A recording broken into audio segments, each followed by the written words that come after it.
And I grow garlic, not as much as the young man back there, but we do that and some vegetables. I'm also, in my spare time, I volunteer for Wisconsin Farmers Union. Union is not a very good term because we're not a labor union in that sense. We're a cooperative, and it's more a union of people that come together with a shared mission.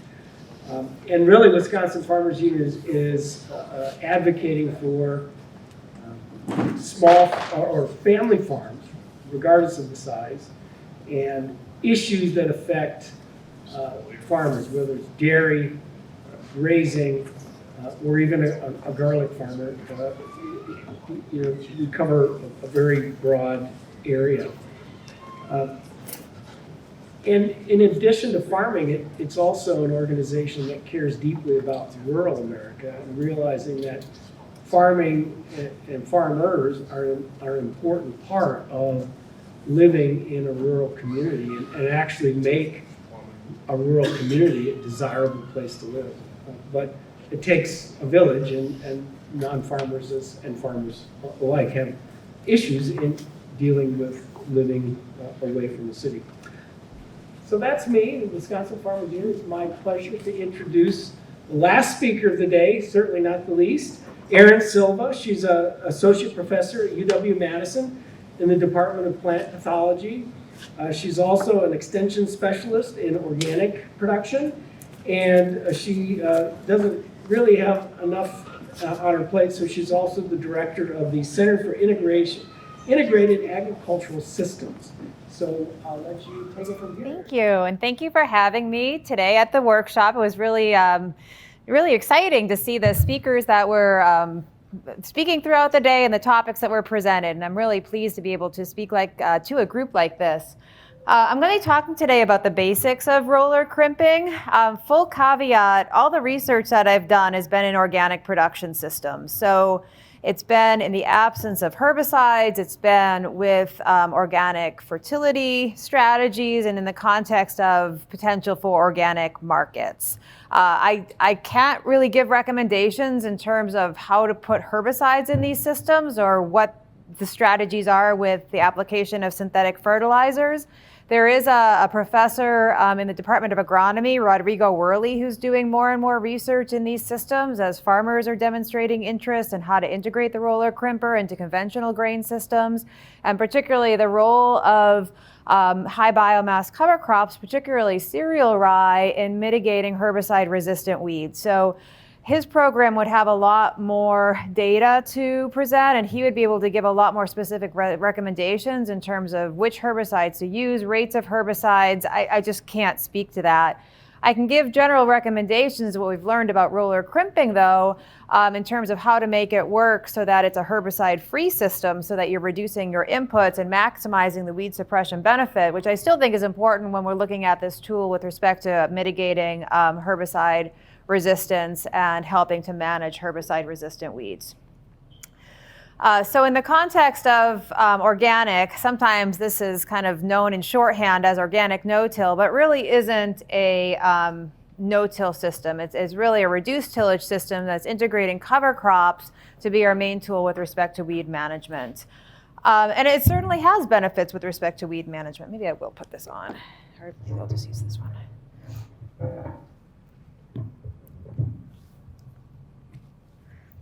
All right, I'll just use this one. I think it'll be easier.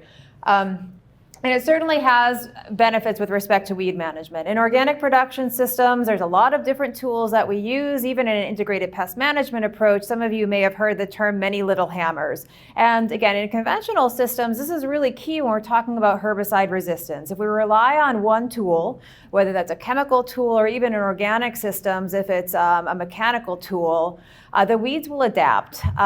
Everything in nature, it's going to try to find a way to survive, and it's going to try to find pathways to overcome whatever confrontation, whatever obstacles facing it. So if we're overly reliant on one strategy, it's inevitable that that strategy is going to break down. And again, that could be a chemical strategy, but it also could be a mechanical strategy. So the strategy of many little hammers is not relying on one single strategy to manage whatever we're trying to overcome in the system. Could be weeds, could be pests, could be diseases, but look at different approaches, particularly ecological approaches. So oftentimes I think organic is criticized because there's a perception that it's really reliant on tillage and cultivation and soil disturbance for weed management, and it certainly does oftentimes incorporate those tools. But really at the heart of weed management is ecological management, and that includes the use of cover crops, the use of strategic crop rotations, the use of perennial crops. So first relying on ecology, and then looking at where we have to put in mechanical interventions.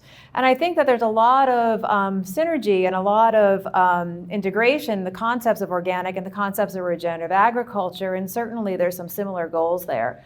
So as I've seen the rise in interest of regenerative agriculture, certainly a lot of the work that we've been doing in the context of organic systems to include that ecology in the system, including interseeding, including using diverse cover crops, including using diverse crop rotations, are increasingly becoming interest of farmers that are interested in regenerative for the goals of reducing inputs on their farms and the goals of improving soil health for the long-term sustainability of their farm, for their families and their communities.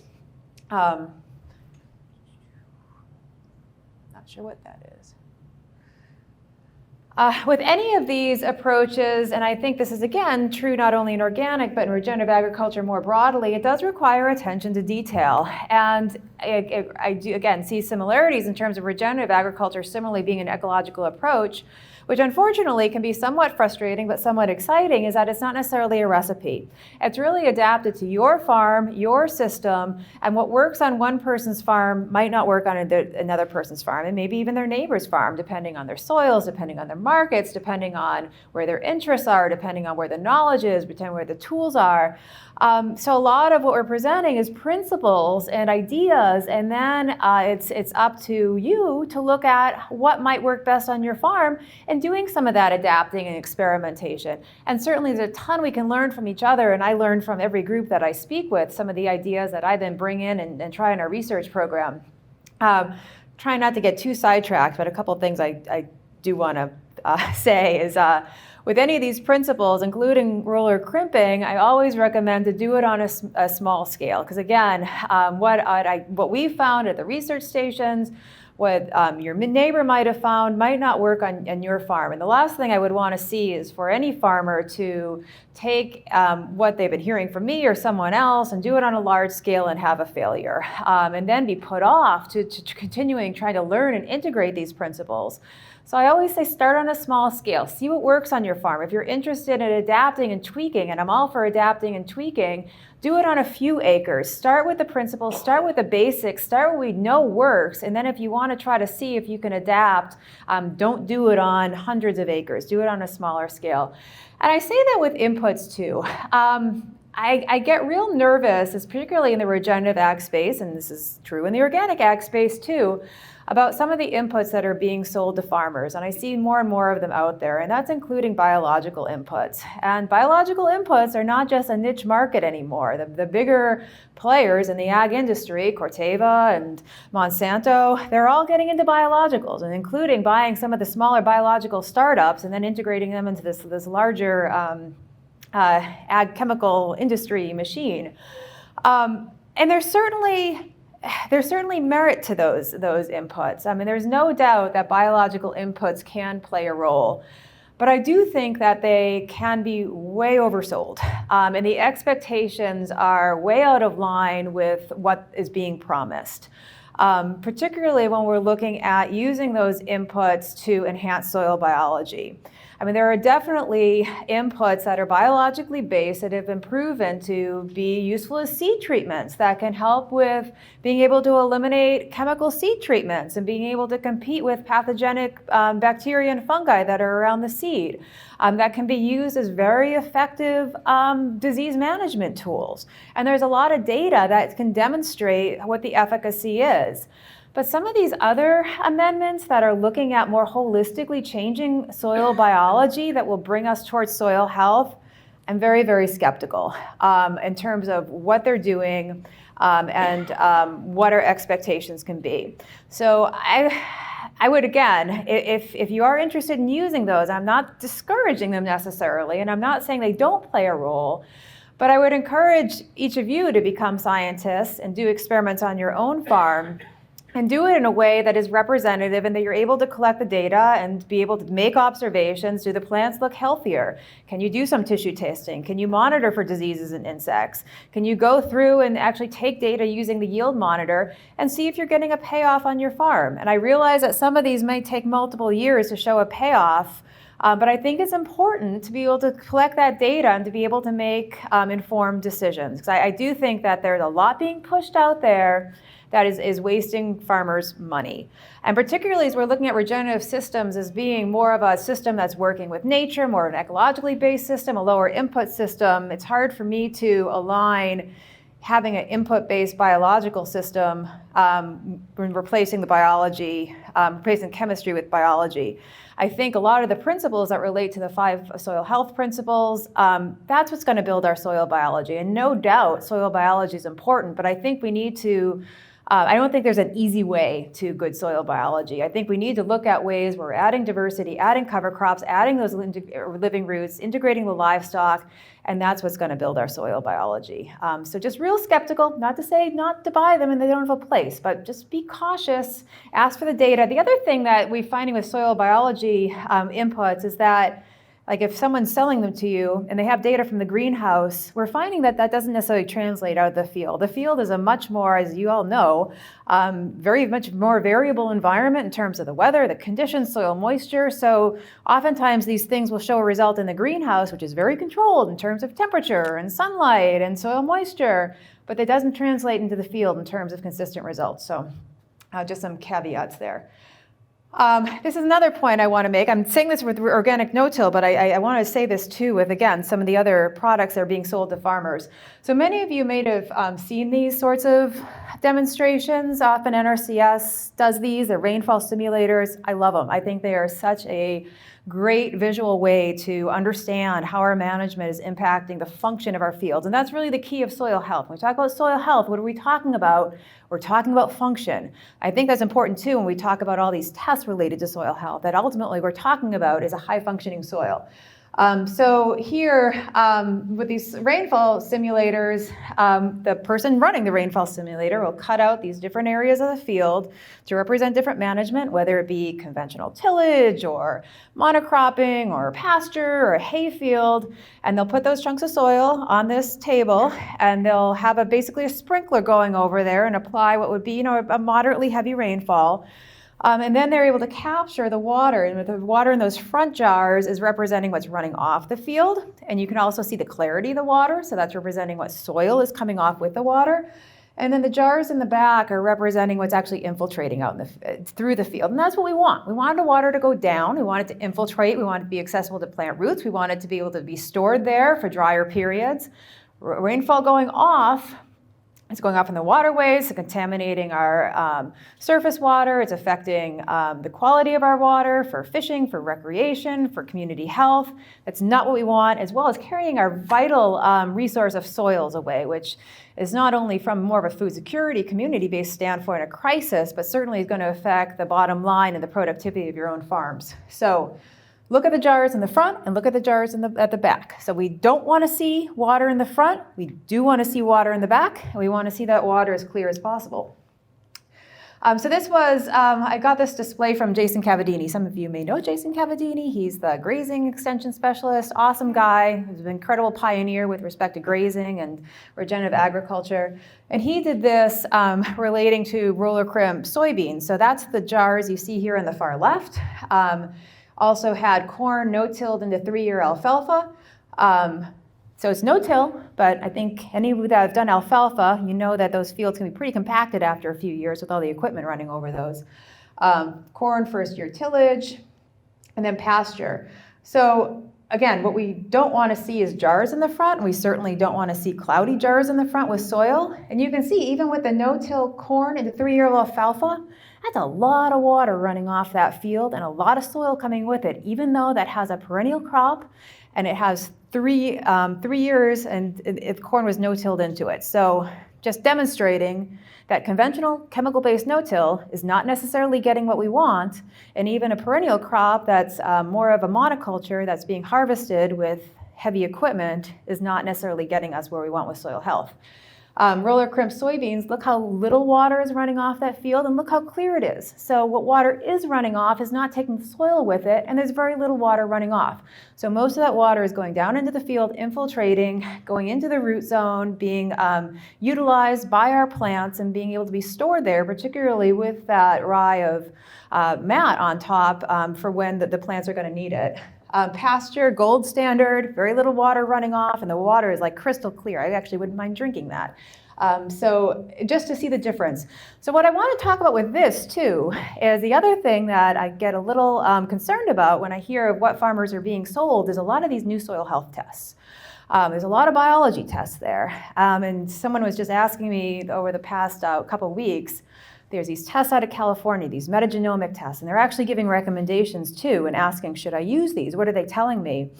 And we do a lot of work on this at UW-Madison, including in the context of soil health. And whereas we know soil biology is critical, we know soil biology not only affects the nutrient cycling of the soil, but also has a direct impact in terms of plant health and plant function and plant immune system and the different feedbacks that are there. A figure that struck me a couple of years ago when I heard Joe Handelsman, who's a well-known soil scientist, soil biologist, speak, was that plants, we all know plants fix carbohydrates. One of the wonders of plants, they're able to take energy from the sun, fix that into carbohydrates, then they're able to feed our livestock and feed people. Amazing ability of plants. Even though they're able to capture energy of the sun, that does take energy of the plant too, because that plant uses the carbohydrate for growth. So ideally, and an optimization in terms of their energy, we can envision a plant using all of what they're able to fix for their own growth and reproduction. However, a plant actually pumps through the roots 30% of the carbohydrate is fixed. A third of the carbohydrate, that's a lot of energy that could be used for other uses. Why is it doing that? It's doing that specifically to feed soil biology. Even without doing specific studies on what that soil biology is doing, just for the plants investing that much energy into the soil, it must be doing something. It is critical, and those plants aren't like sessile and active actors in their environment. They are modifying the environment around them, particularly as they're functioning in communities, in diverse communities of plants, to create an environment that's going to be helpful for them. So they're devoting energy into the soil, but they're getting benefit from it. The interactions with the microbes are helping make nutrients available. It's creating a healthier plant that's able to resist pests and diseases. So we know soil biology is important. However, I would argue we don't know what exactly about soil biology is important. Do we know exactly what fungal and bacterial ratios are important? Do we know what our metagenomic tests should be telling us? Do we know what exact communities are? We don't. So I get real concerned when I'm seeing recommendations come that I think are telling farmers that we do know, because we don't know. What I think is the best way to actually assess soil health is some of our older tests. I think organic matter, if you're seeing improvements in organic matter, I think that's a great indicator of soil health. There are some assessments in terms of potentially mineralizable nitrogen. That also shows you a little bit more of that active biology. Some of these visual observations, I heard the last speaker talk about earthworms, water infiltration. How is your soil functioning? You're out there growing your crops. You can see how your soil is functioning. Are you able to lower your inputs? Are you getting the water infiltration you want? Are you able to get that balance between yields and input costs? If you're getting where you want the soil to function, I'm not sure if we need all these tests telling us in the benchmarks. And I understand that we want to be able to see progress and that we want to be able to know if our investments in these practices are paying off. But I hope we will get there. I know there's research investments in trying to understand that, but I just don't think we're there yet.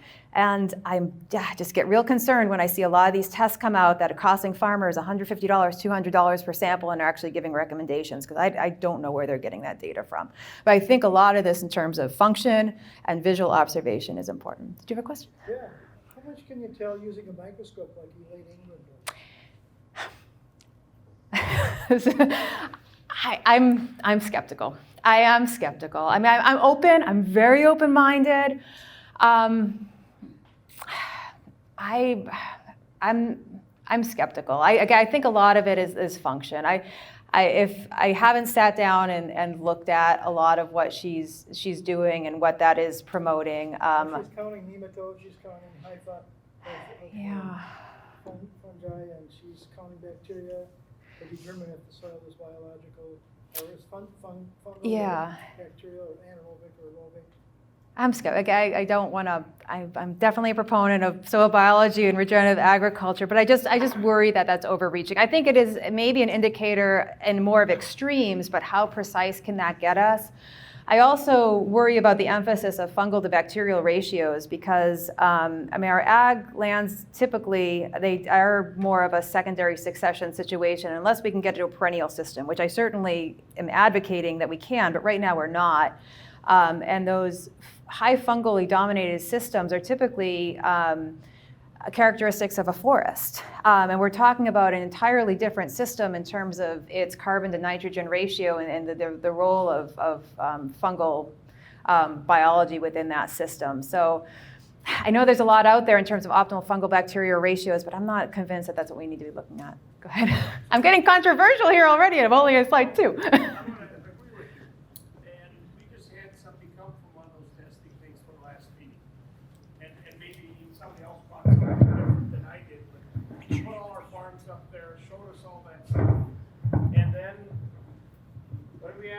So what is this telling us? We don't really know. And we don't. The next steps. And it seems like those DNA kits, they just want us to send this stuff in so they can build their own database and maybe figure out. Which they might, because help us, because I would argue the stuff you said matters. Yeah, that's what Water's going in, and the soil is getting dark, and the crops are doing better. Just keep doing it. Exactly. That's what I'm advocating for. And that could very well be the case, because that's what we need to figure this out, is we need this these large data sets. Particularly if you're also giving them yield and other numbers, then they can create these data sets where they can create recommendations, and that's certainly what we do at the university. But right now, that's all, if you're curious, I think you can get numbers, but I'd just be real cautious in terms of expectations, in terms of what those numbers actually tell you. We're just not there yet. And maybe you're spot on that actually sending in these tests are maybe going to get us there. How, for a private company, how generous are they going to be? I don't know. But anyway, I think the function, a lot of what we can do. Do you see earthworms? Do you see earthworm channels? Are you seeing the function that you want to see? Soil health is soil function. So again, not to dismiss the role of soil biology, but I think there's just a lot more we need to understand, which makes working in this area really exciting. I totally understand as a farmer. It can make it frustrating though. Anyway, okay. So I'll go on with and just a visual observation that roller crimping can definitely have improved function. So again, this is in an organic context, so I think there's adaptations for a conventional context. This is what we do for it. So this is like if you're looking at totally eliminating herbicides with this as a tool, or if you're looking at maximizing, if you're looking at this as a tool for herbicide-resistant weeds, I think this is, again, the baseline. Not to say you can't adapt, and not to say you can't change on your farm, but this is the baseline. So in organic, we do use tillage to plant the rye, and we do drill the rye on 7.5-inch rows. Why do we do that? We want to, because this is what we're doing, we're not using any herbicides, we're ideally not using any soil disturbance. There's some other tools like weed zappers and mowers that might help us mitigate any breakthrough weeds, but we're trying not to do that. We want as uniform as a cover crop stand as possible. So broadcasting that cover crop, flying on that cover crop, you can get a cover crop, but it's variable in terms of what % of that seed might catch. and how uniform that is across the field on both a larger and smaller scale. And if we're only relying on the cover crop, we need it as uniform as possible, and we need it to be as reliant as possible. So in a conventional system, how can you use a roller crimper by flying on the rye seed at corn dry down? Possibly, you're going to have to use herbicides though. You're not going to be able to rely just on the roller crimper, and I think then you have to start to think about trade-offs. Are there other ways that you might want to manage that besides roller crimping? Like what are the goals of having the cover crop grow into anthesis 6 foot high, and some of the management challenges with planting the beans if you have to use herbicides anyway versus doing a burn down when the rye is 12, 18 inches high. There's trade-offs there. So you can fly on a rye cover crop, but you'd have to use herbicides even with a roller crimper. It's not going to give you the uniform mat you need for just relying on the roller crimper. In March, so typically, March, April, around this time of year, if the snow's off, we can go through and start to assess and make some decisions. Do we have to use herbicides? Do we want to use a different tool, or can we go forward just with the roller crimper? Timing is critical, so if you do want to terminate mechanically and not use any herbicides, just rely on mechanical termination, you have to wait till that cover crop is at anthesis, at flowering. I think as many organisms, the goal of a plant is to try to reproduce, and reproducing, when we talk about an annual crop, is producing seed. So if a crop, and this is being a little anthropomorphic and putting feelings on plants that aren't there, but if a plant with a roller crimper has not reached what it is triggered as completing its reproductive phase, it's going to try to continue to regrow. So if you roller crimp a crop, and this is true with annual crops, and this is an issue with roller crimping of perennial crops as well, before it reaches whatever is that trigger reproductive phase, it's just going to keep regrowing and bouncing back. So with a cereal rye crop, if you're going to not use herbicides, you need to wait till anthesis, which in Wisconsin, we're talking about Memorial Day. That's very late to be planting soybeans. Not so late for an organic producer, but it's very late for a conventional producer to be doing that. So mechanically terminating with a roller crimper, you need to put that in perspective. And that's where I think Dr. Worley's work is also having that planting date. So I'd encourage you to look on his website if you're looking at this in conventional systems, because I'm sure he has data. But that is a trade-off. Again, there's all different sorts of management decisions that may factor into this, including if you're struggling with herbicide-resistant weeds or issues with chemical costs. And I encourage you to do some partial budget analyses and see where there's trade-offs here. But you will have to plant later. We are doing some research to see if we can push that planting date a little bit earlier on soybeans and then roller crimp later, and I have some data on that as well. But if this all lines up, we don't have to use any herbicides, and the weed management is totally done by the rye crop. This is adaptive management, though, so there's a lot of, and I think this is true with a lot of regenerative systems, it's not a recipe. So a lot of it is making decisions and being creative and being able to understand where you might need to adapt, particularly with cover crops. So if you are relying on this for your weed management, like I said, this does a really great job with small-seeded summer broadleaf weeds. So that includes some of our herbicide-resistant weeds, including giant ragweed and Palmer amaranth.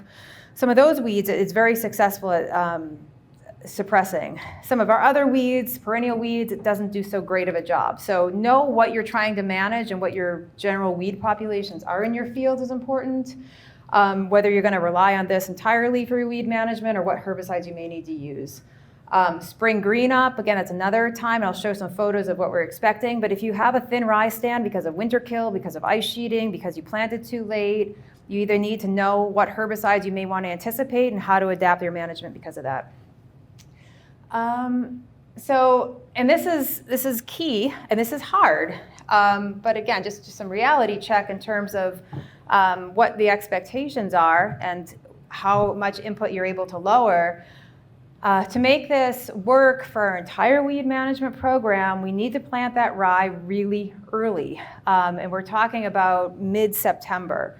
So we're talking about having to alter our rotations, which we know from the perspective of cover crops is not a bad idea anyway. I'm not at all minimizing the challenges with respect to markets when we talk about changing our rotations.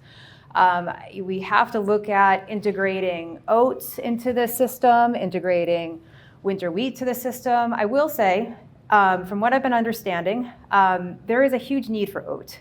I realize oats aren't risk-free in terms of growing them in Wisconsin. We talk about any food grade crop, we're talking about having to reach specific specs in terms of proteins. Obviously there's some disease management issues there as well. Wheat is going to be a harder crop to market, but there is a market for oat.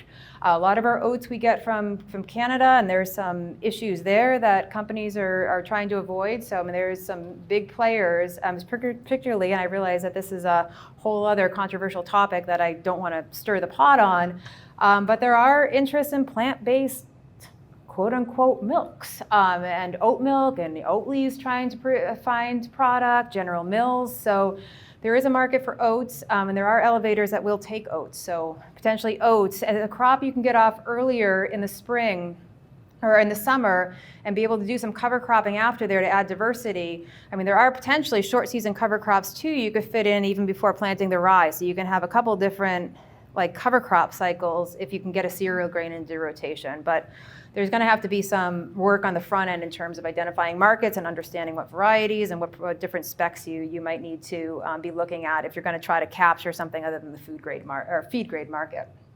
But you want to plant early, and you want to plant at a high seeding rate. For some reason this is cut off. We've been trying to do more in terms of, I heard the last speaker talk about this too, in terms of cover crops, do a little bit more precision seeding. So we've been moving from our recommendations from looking at bushels per acre to seeds per acre to take into account seed size. We're looking at a seeding rate of about 2 million to 3 million seeds per acre, which is approximately 2 bushel to 3 bushel an acre.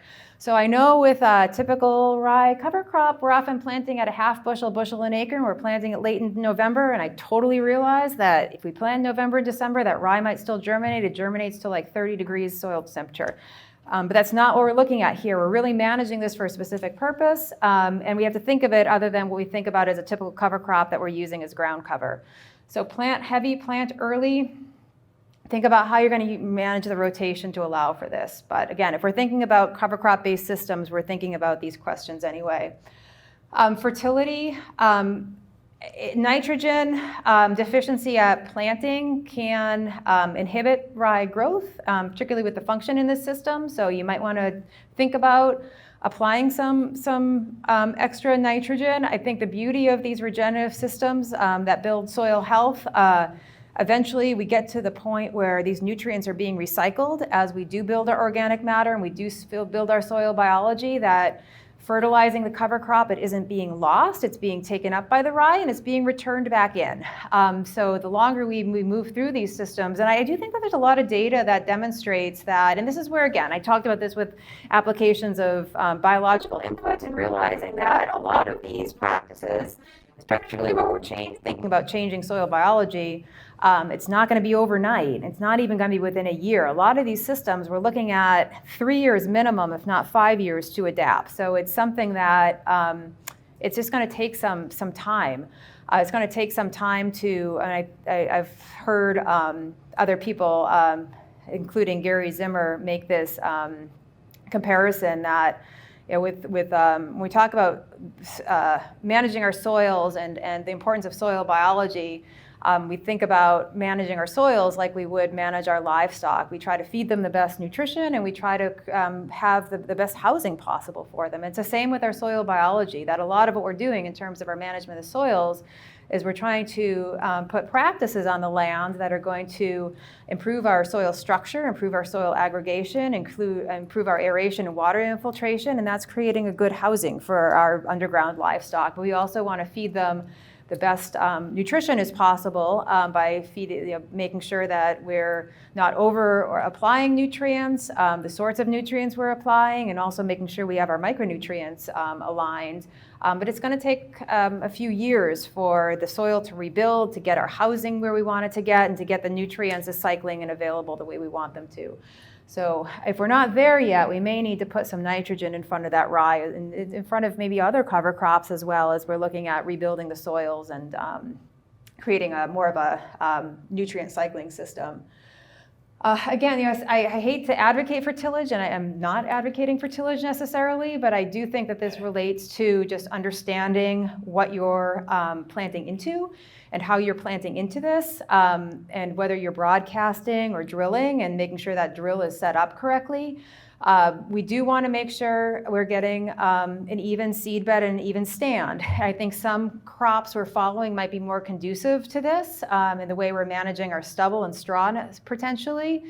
Not necessarily in a conventional system that you need to do tillage. In an organic system right now, I think it's very difficult to not do tillage before rye planting. But just making sure that you're getting a uniform stand, that the seed's getting into the ground uniformly, and that, again, your residue management is such that you're making sure you get a uniform stand of rye across the field. Broadcasting, it's just tough. I mean, that's true with any cover crop, that if you're broadcast seeding, you're really reliant on factors that are often out of your control with rainfall. Which it can be okay, again, depending on what your goals are. But if your goals are here for that cover crop to be your weed management program, it's more problematic. So these are photographs that are often shown in different roller crimper presentations. These are kind of old now, and they're from Penn State, but I think they're very relevant to Wisconsin. These are all planted at different seeding dates. So the dates you see at the top is when the rye was planted, all the same seeding rate, and these photographs were all taken on the same date. And you can see the huge difference in ground cover that results from these different planting dates. And this is due to the tillering of the rye. So what we want to see when we go out at spring green up around this time of year is the rye looking like the top set of photos. Anywhere we see bare soil, we can see a weed, and this includes herbicide-resistant weeds. So depending on what our goals are, how we're managing, and what we're managing for, we want to see, like, basically this look like a lawn. And if you don't see it looking like a lawn, not necessarily that you can't roll or crimp, but you have to think about what sort of chemical program, what sort of herbicide program might I need to augment that, and when do I start to want to make those decisions. I know these are kind of hard to see. These are some photographs actually from Arlington, Wisconsin, and you can just see again the difference in stands. These aren't necessarily, I don't think, a study that's looking at different planting dates, but just different conditions and just how that results in different rye stands. Number 4 there, that looks more like a lawn. That's what we want to see. And if we see a picture like picture 1, you can see there's more residue, which may or may not have affected the rye stand. That's just not thick enough. But this one shows planting date. So the first, left-hand side shows planting dates of September 15th, and the right-hand side, October 2nd. So just a 2-week difference. Look how different that is in terms of ground cover. Another point I want to make is choice of cereal grains in terms of roller crimping. We've tried a lot of different cereal grains, winter annuals that we plant in the fall. We've tried winter barley, we've tried winter wheat, we've tried winter triticale is another one. Overall, cereal rye is always the winner for us because it reaches anthesis earlier, it has the best winter hardiness, but it also has the greatest allelopathy. So allelopathy, like I mentioned, with plants modifying soil biology around them, they also modify what's growing around them. So allelopathic chemicals are exuded just like carbohydrates are exuded from the root. They're exuded from the roots and can suppress other plants from growing around them. So if you have like a black walnut in your yard, you see like nothing grows around it. That's because of allelopathy. Rye is the same way. It will exude chemicals through the root that prevents seeds from not germinating around them, because then there's not competition. And this is a very real phenomenon. I've heard it argued, but it definitely is real. A lot of different plant species have them to some degree, have this allelopathic property, but rye has it in much more than what I've seen. So we have much less weeds come up in rye. So whereas you can plant other cereal grains, I don't necessarily see an advantage. Another question I often get, can you plant diverse mixtures and roller crimp them? You can if you want to use herbicides, which is totally fine. If that's the option you're going to go, that's totally fine. But it's hard to get, I mentioned you have to get that trigger of that reproductive stage. All these different species have different dates. So like cereal rye, that date might be hit May 25th, but winter barley might not be till June 12th. So you have to kind of synchronize it if you're going to go mechanically, that everything has to be like within like a week to be able to effectively terminate it all at one time, which is hard to do with mixtures. So if you're going to use mixtures, likely you're going to have to go to more of a chemical-based program, which again is totally fine. But just realize that that's the case. You're likely not going to be able to terminate it mechanically. Just more pictures of rye. So planting of the soybean, like this is what anthesis looks like. You can see the rye anthers. So that's the flowers, and when you roll, you want to see clouds of pollen coming off, which actually can be quite annoying depending on if you have a closed or open cap. I think most people have closed caps, but with the pollen, if you're allergic to rye, it can be quite annoying. But that's the trigger you want to see, and you want to make sure that that's consistent across the field and it's at full anthesis, so consistent up the rye spike too. Otherwise, if you don't wait, the rye can bounce back, which can be competing. I think it's more aesthetics sometimes than any issue. So this is what the bounce back looks like. So if you roll too early, you just see a lot of rye continue to grow, which it can keep drawing up moisture. And it also can produce viable seed that is going to have to be managed later. Lots of different tools that can be used for roller crimping. The Rodale model on the bottom left, is what people often see. The top is a Dawn roller crimper that's mounted on the planter. I think more and more people are using those. McFarland, which is down in Sauk City, has a model that we've been working with that's been really cool to see developed. I've seen people use cultipackers. I've seen, that's just a variety of equipment. Again, I think the choice depends on how precise you want to be in management and if you're going to use herbicides. Because these roller crimpers that are designed for roller crimping, they don't just roll, they actually have these blades that also bend the stem, and that helps slow down transpiration and that helps facilitate kill. So you can definitely roll it down with a variety of different implements. People are fabricating all sorts of things. There's slight differences, but you could also mow. Mowing is definitely an option. Mowing is a little bit trickier when you're talking about doing a larger scale. It also can be a little bit more difficult to manage in terms of trying to get the planting equipment through that residue. So if you are going to use some sort of a mower, I would plant into the standing rye first and then mow over it, even if it's done on the same day. And the other tricky thing with mowing is to make sure that that residue remains uniformly across the field and doesn't bunch up. But lots of different tools. We've tried different things. One thing, I think I heard the last speaker talk about this too, and this goes back to adaptive management, that your rye, and this is something that I've seen change over the last couple seasons, and who knows if this is going to be consistent or who knows if this is going to swing back, and the last couple of years have just been an anomaly. But I've been doing roller crimping for about 20 years now, and I used to advocate that roller crimping is great because that rye is basically like a straw that's sucking up soil moisture, and oftentimes getting out in the fields in the spring can be a limiting factor in terms of getting out and planting and doing field operations. So if we can get something to suck up some of that soil moisture, it's actually a benefit, and rye definitely sucks up soil moisture. There's other crops that don't. Legume crops, I think, tend to do a bit of the opposite, that they tend to hold on to soil moisture. So that's where I think knowing the diversity of cover crops and how they function in different ways is important.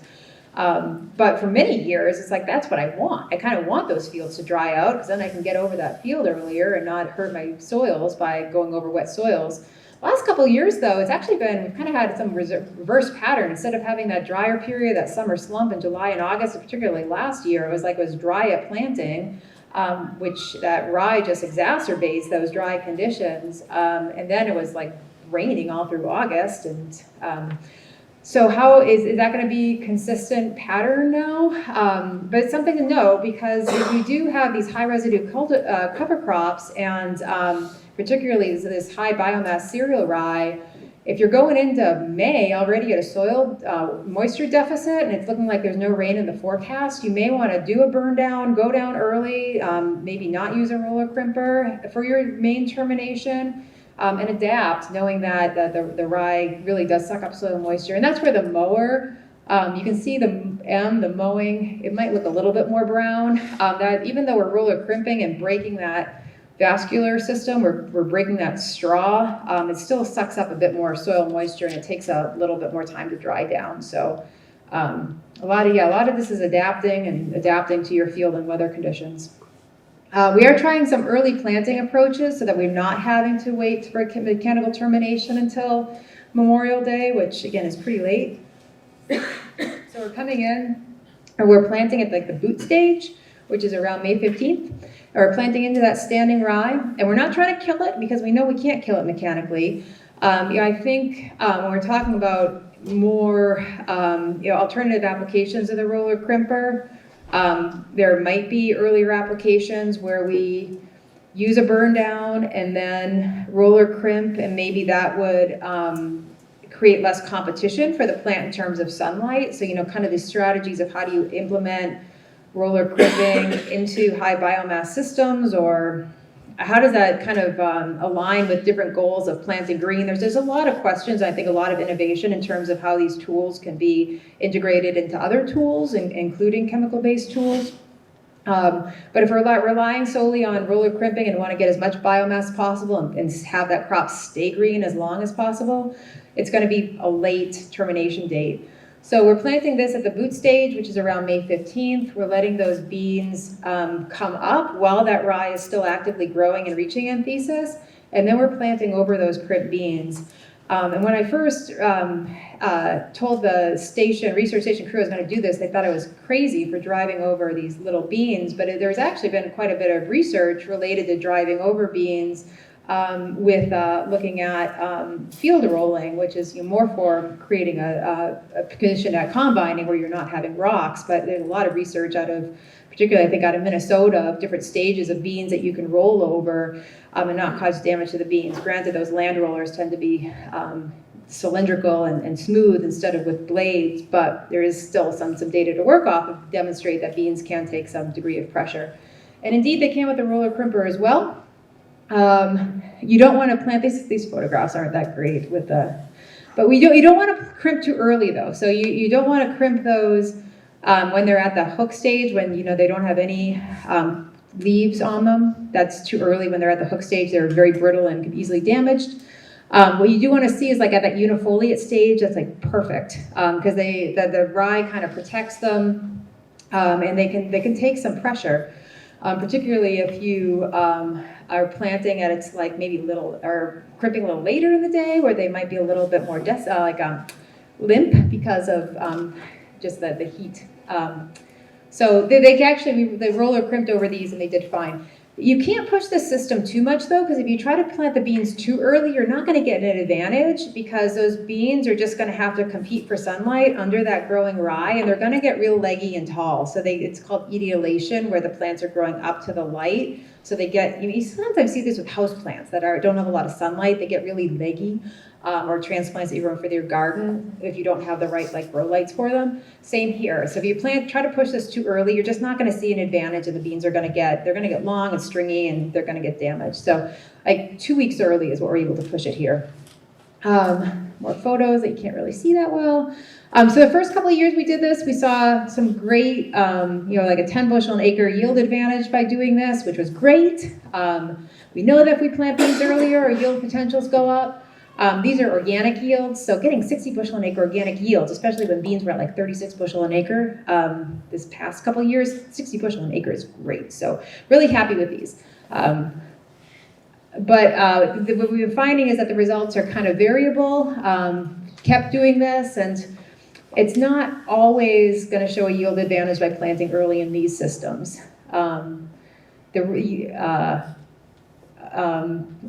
Pink red boxes are years that they did not yield more. So 2 years they did not yield more, 2 years they yielded just about equivalent or a little bit more.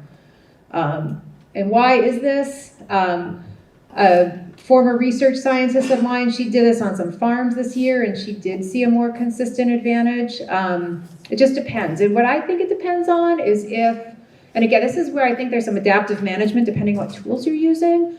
I think in part what is happening is that in years where we're planting and then we're having a cool later part in May after we're planting, particularly in organic where we're not using seed treatment, I think we're getting more damage under that canopy. I think the years where we do see this having an advantage is when it's warmer after planting. So if we're having a warm end of May, I think that's when you see an advantage because the beans are germinating quickly and they're coming up under that mulch, because the mulch definitely keeps, or the rye cover crop definitely keeps that soil cooler, which I heard the last speaker talk about this, that can be awesome because that cooler soil temperatures, particularly in midsummer, can actually be conducive to our soil biology. So that mulch having a cooling effect can actually be good, but at planting it's sometimes not so good, particularly if we're having a cooler May. So again, this is more of adaptive management, where if you see that you're thinking about planting early and then you hear that there's going to be a cool wet spell, seed treatments might be an option to help this. I've never tried it, can't say for sure it might help, but if some of the issue is that the seed is rotting, that seed treatment might help. If it's just that the seeds aren't germinating because it's cooler under that canopy, that's another issue that I think is again just going to be a call that we'll have to learn how to better predict how to make that call. Yields we're seeing in these systems. This is where yield is not necessarily the only metric that we want to look at. I'm not dismissing it is an important metric, but again, I think I heard the last speaker talk. It's really ROI and looking at input costs versus yield, because if we have high yields but we're spending a ton on inputs, then is that really coming back as profit for the farm? A lot of years with these systems in soybeans, we are seeing equivalent yields, if not more higher yields, not always. In organic systems, in terms of looking at input costs, we have the input costs of the rye seed, although I would argue that we should be applying rye cover crop anyway, so maybe the input of a higher rye seeding rate. We are saving on mechanical weed management in terms of labor and fuel and depreciation of the tractor. You can think about how that relates to chemical costs. So when we look at the economics of these systems, we do see input costs lower in these systems, and it kind of depends on where that yield gap is in terms of the economics of the system. I think if we have just a 5% yield loss, which is sometimes happens but not always, we still have that tolerance because of the lowered input costs. Okay, I am going to skip this stuff. I want to talk now about corn. So soybeans work. Roller crimping soybeans, it works. I have no doubt. I mean, again, I think you have to think about what your tolerances are, how you're going to apply herbicides, how are you going to optimize the system. But no doubt soybeans work. In part, soybeans work, because they're a legume, so we're not as nitrogen deficient in the system, because legumes can associate with rhizobium bacteria and be able to have the bacteria give them some of the nitrogen, so they're less nitrogen deficient in the system. Also, soybeans are incredibly elastic in terms of their yield potential. You're not depending on each individual plant for your final yield. We've gotten down to like 50,000 plants per acre, which is ridiculously low, and still gotten decent yield because those plants will bush, they'll branch, they can compensate. Corn is a different beast. Corn is a prima donna. Corn is so sensitive to everything in the system, including its nitrogen, including how it might be affected by green material underneath it at planting, and including like having to have that plant population and totally dialed in. So I think that we see this in conventional systems too, in high residue planting green systems, that oftentimes soybeans are great. You can plant soybeans and high residue, whether you're roller crimping or not, cover crop systems, and you get great yields. Corn, I think I'm trying to remember the last figure. I know they're doing a lot of research. There's like a multi-state project that's doing this. And some farms absolutely make this work. Individual farms are having great success using these high residue corn systems planting green. So I love to hear those successes and learn from those successes. Those successes aren't as consistent, and we do oftentimes see yield reductions when we're planting corn green. Why that is, some of it is likely nitrogen, some of it may be other dynamics too within the system and how corn's allocating above and below ground biomass. But regardless to say, both in conventional systems and organic systems, trying to understand, again, I don't think there's ever going to be a recipe for this necessarily, because this is more of an ecological system, but at least understanding enough of the underlying principles that people can make this work in a way that's not risky of their farm. So just some of the things we've been trying a lot of different cover crops. So just in general, we're talking about roller crimping cover crops. There's a different we can mechanically terminate a lot of different cover crops. So cereal grains we talked about. They have to be annual. So if we're looking at perennial crops, we cannot terminate perennial crops with a roller crimper. So perennial grass, perennial clover, alfalfa, it's just not going to work. And we don't even see great suppression. So when we talk about using the roller crimper, again, we have to, mixes are hard because we have to synchronize things, and we have to have annual crops. So for legumes, hairy vetch can be used because that's a winter annual. Certain clovers, crimson clover, red clover, no, red clover cannot be roller crimped. Different sorts of field peas can be roller crimped. We've tried lots of different crops. But you have to know what crops can be crimped, because not all crops can be crimped. This is hairy vetch. Hairy vetch can be beautiful. Hairy vetch is tricky though in terms of getting roller crimping to work. Like especially if you pick a named variety of cereal rye, it all reaches anthesis because it's more uniform in terms of genetics. It tends to reach anthesis in a pretty narrow window. So like maybe like within like 4 or 5 days, the whole crop will reach anthesis. Hairy vetch is not indeterminate, but its period of flowering is pretty extended. So it's hard to know exactly when to go out there. And if you really kind of hedge your bets and go out there assuming that it's kind of reached those end stages of flowering, and flowering or early pod set is the reproductive stage that we want to look at for roller crimping and terminated mechanically, it doesn't happen until like June 20th, and that's even southern Wisconsin. Otherwise, you see that this is beautiful, beautiful field of purple, but it's not terminated. And it's, even though we've roller crimped it. So it's tough to roller crimp these crops. Again, there's potentially herbicide tools we can use. I haven't tried them, particularly with corn, but I'm not discounting them, and I'm not saying they couldn't have value in the system. But you have to think about, I think you can use reduced rates of herbicides with the roller crimper. So you can use the roller crimper and layer on a herbicide. Again, I hate to speak to what exactly that lowered rate is, but I think with the two tools, you can still lower your inputs, but you won't be able to cut it out entirely. We've tried adding vetch with the, or rye with the vetch to help keep that vetch down, to move up that termination date, and to also help with some overwintering of the vetch, which tends to overwinter okay if we plant it early enough, but is a little bit more sensitive than rye. But that's where we get these nitrogen tie-up issues. And again, I think we see this when we're planting a green corn into a green cereal rye cover crop, even in conventional, that if you add another cereal grain to that, we really have to be careful and think strategically, particularly as we're building the soil biology and nutrient cycling these systems, how are we going to overcome this nitrogen deficit?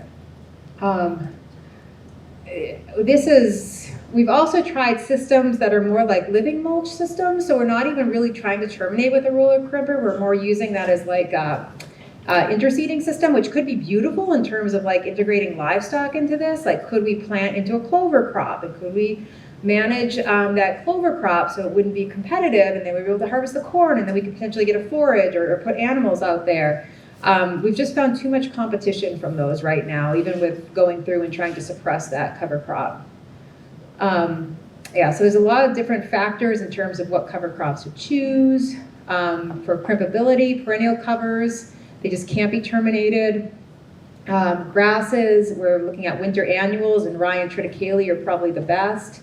And with legumes for crimpability, hairy vetch, crimson clover, balanza clover is something that our southern states neighbors have been using, but it's hard to grow here in Wisconsin. Other monocots too, you can roller crimp buckwheat. You can probably roller crimp a mustard, although I haven't tried it, but buckwheat you can definitely roller crimp. And then we have some other tools too to try to layer on there. I think some of these flame weeders and mowers could be valuable. But we've really struggled in these systems. I think these are not quite ready for prime time. We've struggled with getting nitrogen in. Are there other answers in terms of synthetic fertilizers that we haven't had access to in organic that could work? Possibly, but again, I look at some of the data with respect to planting green in conventional systems, even with burned down herbicides, and see that variability. So I'm all for experimentation, but I just want people to go in with eyes wide open in terms of where we are in the R&D in this system. There are people that are absolutely making this work, so I don't want to discount that you could make this work on your farm, but I would start small and just understand some of the issues that we need to think about in terms of ensuring that there's enough nitrogen cycling in the system, depending on kind of where the status of our soils are and where our soil biology might be. So we've tried different things with coulters too. Coulters and our types of coulters and closing wheels seem to be much more important with corn than with soybeans. Generally in these systems, straight coulters seem to be working better than wavy coulters. We're actually trying to do a big study this year to look at coulters in these high residue environments. I think fluted coulters could be an option too, but we want something that's going to be able to be manageable through those high residue environments and not cause hairpinning. So with the corn high residue planter setup, the best combination we saw was actually a fluted coulter and a standard rubber closing wheel, which we thought was interesting. So we've been debating with some of our colleagues of whether fluted coulters are really best, and again, we're going to continue that research, but definitely something to consider. I think generally planting equipments modifying and optimizing planting equipment is important here. So we saw fluted coulters and standard rubber closing wheels. We did see, a decent yield advantage, significant yield advantage with those combinations. So red clover, what we're finding with red clover is just as difficult to keep that competition from impacting corn. So we've been doing some work with undercutting. I have some great conversations with different farmers that have been innovating with this. I was just at a regenerative conference down in the Phoenix area in January, and there's just some great people out there trying it. Ray Archuleta was there talking, Rick Clark, a bunch of people that have been trying different things with planting corn into alfalfa and some of these living covers, and definitely still a struggle. I think what we're going to try this year is doing some more strip tilling. This is, again, I think we have to think about weed management and the best combinations of herbicides or other tools, but I think that's right now it's looking like strip tilling might be necessary. So we're hoping to go in with a Dawn pluribus and do some strip tilling into alfalfa and red clover and see what we get there. But different photos from the field. So these are organic yields again. This is red clover. Just want to be realistic reality check. In these systems, organic systems granted, organic corn though, and on these sites, we're typically yielding about 180 bushel an acre, which is good for organic. So with these systems, if we're getting 100, 120, just to give you more of a relevant, like how much are we dropping these? We are adding nitrogen at planting. Are we adding nitrogen in the same form as we could with synthetic nitrogen and at a high enough rate that's readily available? Likely not. So again, there's some differences there that would be interesting to explore. But we are getting, almost a 40% yield reduction in these systems. So not ready for prime time. And some of the roller crimping work we're doing, some similar results where the crop is looking great, and this is where some of the nitrogen synchronicity too, and how this relates to soil biology or the ways we're applying nitrogen. the crop is looking great, but the ears aren't filling the way we want them to fill, is I think what we're seeing and what's contributing to that we're getting great weed suppression, we're getting weed-free fields, we're getting beautiful looking corn, but the ears are small. So we're at, again, standard is about 180 on these fields. We're getting closer to 100. So still work to be done. I'm still hopeful that by the end of my career, 15 years from now, we'll be able to have this, that we do see more of this on the landscape. But if you are trying this, I just proceed with caution, particularly even if you're planting green and terminating that cover crop earlier. Still just go in with eyes wide open that nitrogen management is something to be aware of, but certainly with roller crimping and corn, I'd just be real cautious at this point. So that's it. I'm happy to take any, and we're getting to time, but happy to take any questions. Erin, other crops who should be, or that are on the horizon? Yeah, other crops. I mean, we are trying some work with spring planted cover crops into different high residue systems. So again, realizing that spring cover crops aren't necessarily easy to, or spring cereal grain crops, oats, definitely not necessarily easy to market and not going to be the highest value crop within your rotation, but is going to add diversity. Sunflowers, sunflowers have been tricky. There is a market for sunflowers too. You guys can reach out to me too if you're interested in some of these different market connections. I know Purdue Agribusiness is really trying to source some sunflowers, and then partly some of the more global issues with supply, including a lot of our sunflowers coming from Ukraine, has both impacted more immediate supply as well as just a higher recognition of risk of reliance on imported products. So there is a market for sunflowers too. Could sunflowers be used in this system? We've had issues with sunflowers and rye, and we're not sure if that's an insect issue or there's other allelopathic things going on, but potentially we could look at those in different high residue systems. But I haven't done a ton of research at this point. Typically in roller crimp systems though, we're looking at larger seeded crops being more successful because they have more energy stored in the seed to get up through that mulch. It could be planted a little bit deeper, which I think just adds a little bit more tolerance in terms of how we're planting and getting that seed in the ground through that mulch. We're trying dry beans. There is a market for dry beans. There's Chippewa Valley bean. Trying to think of what else we have a market for. Potatoes. I haven't tried potato, but there is a program that's tried potatoes, Ruth Ginger. So there people in I haven't tried it, but UW's tried, and I think they've had success with it. Pumpkins is another one. Pumpkins, people have done pumpkins, cucumbers. So there are some vegetable crops too. So, Erin, with some of these other crops, or even what you've done, do you have any insect issues, slugs, or common diseases? Yes, slugs, no. But my colleagues in Europe had a lot of slugs. Armyworms can be an issue, and that's another challenge of corn into cereal rye, which again, if you're conventional and you're using seed treatments, I think it's maybe a bit of a different story, but still something to consider. Those armyworms, true armyworms, not fall armyworms. Fall armyworms were a huge issue a few years ago, but these are true armyworms that come in the spring. The moths they lay eggs adjacent to fields, and the caterpillars hatch, and they are attracted to the grasses. I believe that's what happens. But they like grasses, so they go onto the rye depending on the time of year, and they'll eat the corn. But they tend not to like soybeans as much.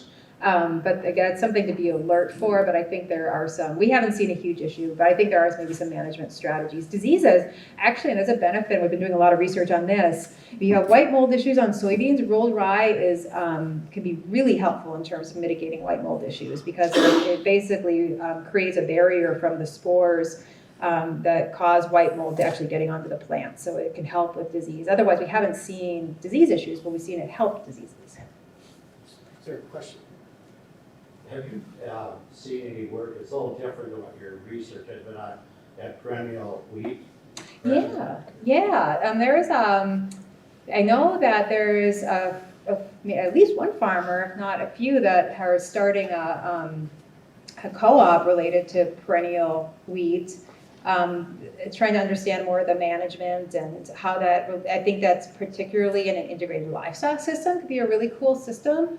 The yields overall are going to be less than what we're used to seeing in a crop, but the value is really high. So it all goes back to not looking at a yield number. But the yields, even though it's a perennial crop, there's more of a cyclic, or I don't know, it's not even cyclic. It's like the yields are high, but then it turns more to a vegetative crop. So we're trying to understand how to manage it. Not me, I'm not doing the research, but how to manage it so that we're understanding how to optimize it. But it's called Perennial Promise, but it's a co-op of farmers that are looking at that. But I think it could be definitely, if you're using it also to graze or potentially harvest some of the forage, could be a really interesting, profitable system.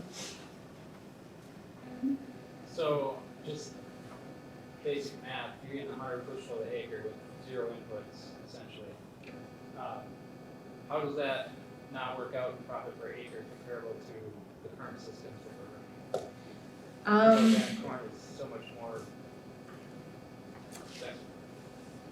Yeah, it could. I think it depends on, this is something I've heard. I don't want to give anyone's particular numbers. I think it depends on how much you need to be making per acre, obviously, in terms of what your overall operating costs are, and more of just the input costs, what the overall operating costs of the farm, and if you're renting versus owning the land, and what your payments are. So I know that some of the farmers that, and so much of this is an individual decision, that they are totally able to tolerate that, and they're happy with 100 bushels an acre and the other management benefits, but they tend to be farmers that have, they own the land, they just have more, are paid for infrastructure. So that certainly can be okay, depending on what the overall finances are on your farm, which is why I think it's so important not to just focus on yield, but to understand how it fits into the overall operating. Corn's not been that, corn's really bounced around in organics. So if we're talking about $7 a bushel corn, it's tight. It's depending on, again, what the overall operating costs of the farm are. But total, I'm not saying like that 100 bushel an acre could be totally fine depending on your operation and your goals.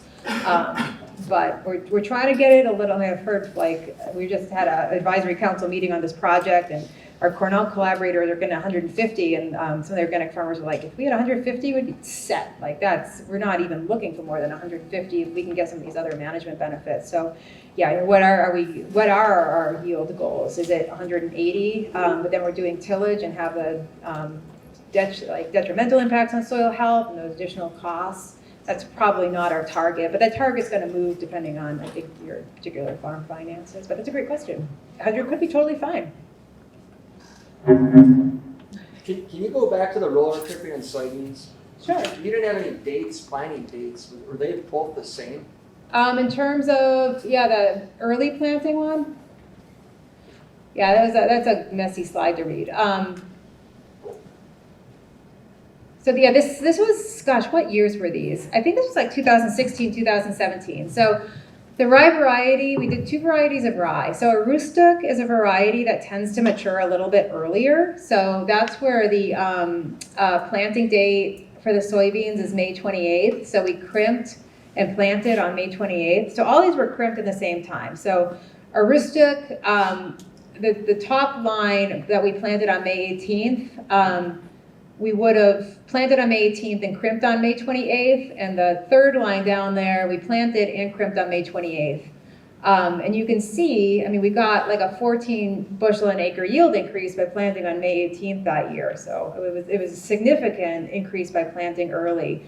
So yeah, those were the soybean planting dates, May 18th, May 28th. Spooner is another variety that we use, but it reaches anthesis a little bit earlier, June 5th. And the anthesis dates are pretty much spot on. What changes depending on the weather with rye is the height. So if it's a cool spring, you'll get shorter rye, but because the flowering is triggered by day length, which is consistent, even if it's a warmer spring, we don't see like a huge push on, it doesn't make anthesis come faster because it's triggered by day length, which is obviously triggered by, just where we are in the year. So Spooner, by planting on May 18th or June 5th, so it was 67 versus 58. So it was like a 10 bushel an acre difference. So if we do this earlier planting, and this is in southern Wisconsin and Arlington, we're trying to trigger it around the boot stage. So boot stage is usually about 2 weeks before crimping. Again, we don't want to go there too early. So it's not anything magic about the boot stage. It's just that we want to time it so that the beans are ideally at that unifoliate stage. So they're not damaged, they're not too big, they're not too small. And that boot stage is just, it makes that work, right? But then it's weather dependent, because if we have a cool stretch after that planting, it's going to affect obviously how quickly those beans are going to come out, because it's going to affect soil temperature. What additional nutrients were added? None on this, no. But we're at Arlington, so this is, you can consider this essentially a dairy system, because even though we're not, it's a dairy system. So I just want to put that caveat there too with the data we collect, because even if we're doing it more like with a cash grain rotation, we are using dairy manure, and we're also on, obviously some really good soils. Maybe not obviously, but we're on some more like Iowa soils in Arlington versus I know some of the soils that are throughout the state. Mm-hmm. I did the rolling crimping last year, and I had nobody kind of helping me tell me when to do it, and I think I did a little bit early. Mm-hmm. Does it matter if you go back and do it the second time? No, not at all. So you could, no. I mean, the issue there is just making sure you don't damage the beans, but you can definitely crimp over the beans. I don't want to say it's not going to do anything, because I think we have seen stand reductions, but because beans are so elastic, we haven't seen stand reductions such that but just I would wait. Like what you don't want is those beans to just be emerging or like at that crook stage, because that's when you're going to see damage. But you can go over. You can also, and this is again on a scale, it's tough, but we've gone over with a batwing mower, and depending on what your goals are. To me, again, it's just an ugly field. It's not necessarily going to detract from soybean yield to have some rye bounce back up. And especially if you are using herbicides later, in an organic system, if that rye turns to viable seed, it can persist, which may or may not be an issue depending on your rotation. But some bounce back is not that, it doesn't compete that much, so I wouldn't worry about it. But you can go back and roll or crimp a second time. Mm-hmm. Listed plant population up there, is that final stand population or planted population? That's final. Yeah, that's fine. So we are getting much, much better with that. So we're planting high here. So that would be another thing. I mean, there's a couple different things to optimize. Maybe I skipped through these slides. So we're planting heavy, and we definitely see a benefit of planting heavier. We're planting more like 200,000 seeds per acre, which I know is ridiculously high. That's another input cost thing. But we are seeing but some of this we've been able to overcome with these. This is why we're doing so much research on planter optimization, because we have been able to lower our seeding rates if we can optimize the planter. And we've been optimizing the planter by changing the down pressure. So we are trying to invest in more hydraulic down pressure units. So if we go to 300 pounds versus 150 pounds, we get better plant populations, final plant populations, and we're able to dial back our seeding rates more to like 170, which is not that. I mean, organic, we're always planting higher anyway, so that's a caveat too. And again, the closing wheels, trying to understand the impact of the closing wheels and the coulters. So we're finding, and we definitely want to pay more attention to what coulters that we're using within this system. which is why we found that coulters do help, but we're trying to better refine like what coulters. And this is going to depend on soil type too. We just again had a big advisory group discussion on this and trying to understand what coulters are going to work best in what soils and what conditions. But again, from what we found, either straight or potentially fluted. I know there's different types of fluted coulters, but not wavy. So optimizing your planter is worth it to try to dial back on the seeding rate. Are these all 30-inch rows then? Yeah, so that's a good question. So 30-inch versus drilled, we're doing 30-inch, but that goes back to seed to soil contact, and we're able to.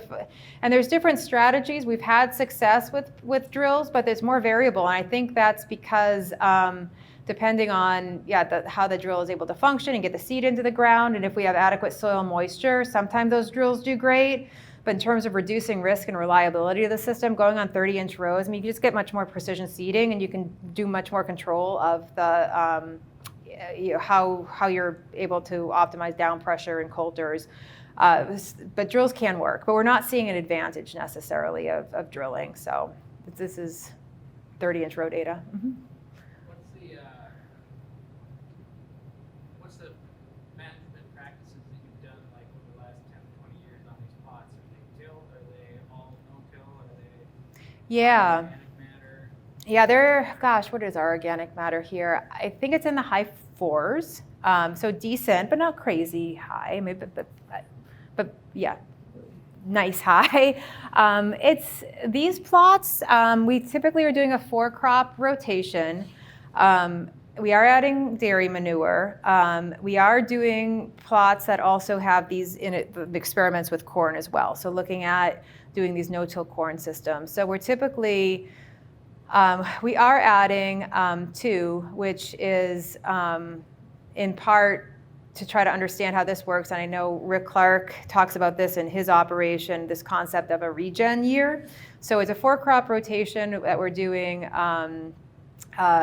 no-till, we're doing corn, followed by oat, followed by no-till soybeans, followed by this regen year, which we're looking at adding nitrogen in the system versus clovers so that we don't have to, we can look at, even though we have access to dairy manure, a big bottleneck is trying to reduce N input. So using this regen year to speed up building soil health through diversified covers, and particularly legume-based covers. So again, realizing the challenges of the economics there. I think that there's great potential too of using clovers that are interseeded into oats or frost-seeded that could add value. I know there's a lot of debate in terms of double cropping and some other options with trying to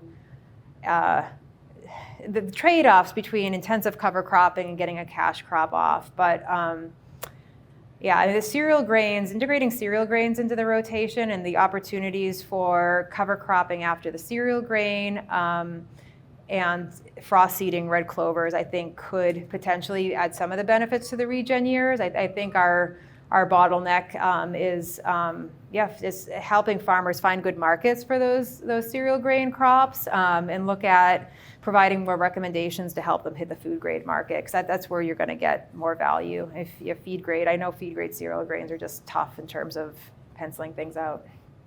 But if you can add some nitrogen to there, that could help pencil it out, because then you're saving that in. Okay, I think we're at a wrap. Brad, do you have any? Let's thank Erin for a great talk and good discussion.